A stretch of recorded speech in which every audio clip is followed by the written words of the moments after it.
Hey, this is the English man of EB English Music, and welcome to another Studio Talk vlog. We're continuing our series on the 90% SA Music Quota that was implemented by the SABC across all its radio stations and also TV channels for a little over a year now. In the last episode, we spoke about the money issue, and it seems like just as I completed that episode, a couple of weeks ago, an article was released online on Channel 24 talking about the fact that SABC have admitted that they are behind on their royalty payments. And I have the article with me, and it said that they admitted to one of the committees that they are behind something like a little over 75 million rand that's owed to artists.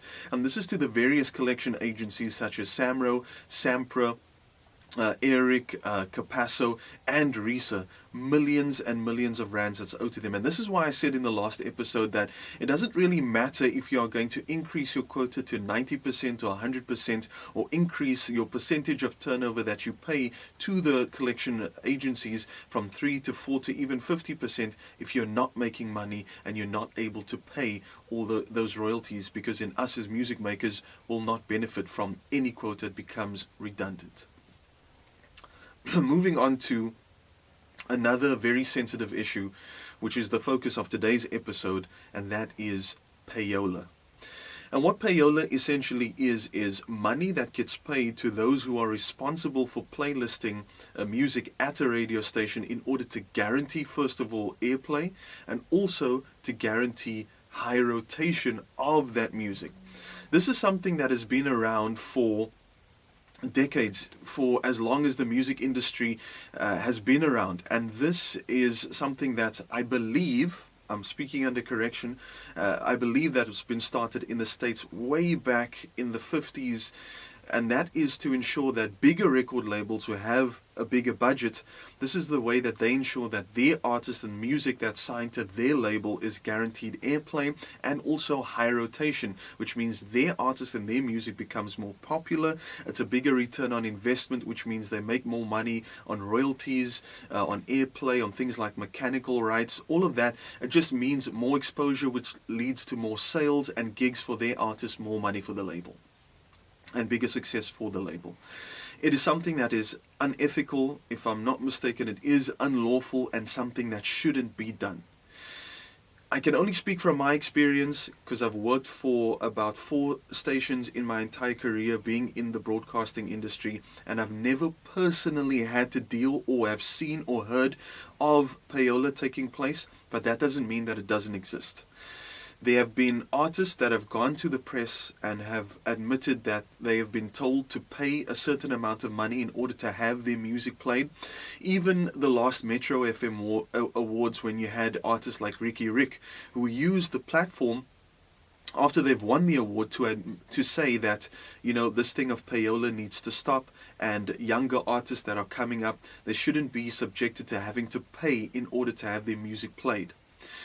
Now, the reason why these artists also can't admit as to who it is that's asking for money to change hands in order to have their music played is because if they admit something like that without having conclusive proof and evidence, they could be sued for things like defamation of character and slander.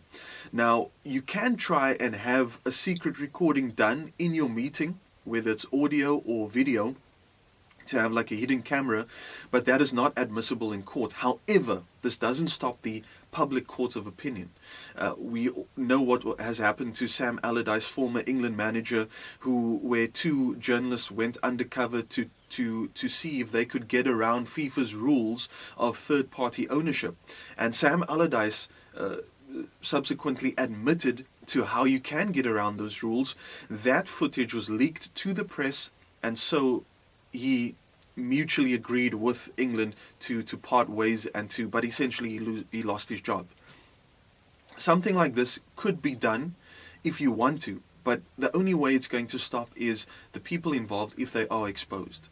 And it's up to us as music makers to expose them if this is the kind of underhanded activities that are taking place. You must also remember that it's not just money that gets changed hands, because the people who are responsible for things like payola, they started getting very smart. And it's not just money. They started looking at things like free gifts, things like tickets to go and see a sport match or a concert, or it could be wine or alcohol. It could be free products. It could be a whole number of things. It could be vacations. It could be any number of things. It could also be, because we must remember that some of the people that are responsible for playlisting music, that's not their only job. Some of them come from a DJ background. Some of them are in the entertainment industry. So things like DJ gigs or MC gigs could also be granted in exchange for getting music played.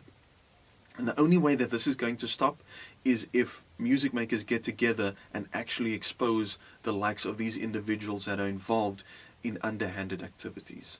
If you have any comments about this particular topic, I know it's a sensitive one and something that angers a lot of music makers, then please do comment, please share this video, please give me a thumbs up, and don't forget to subscribe, and I'll catch you on the next Studio Talk vlog.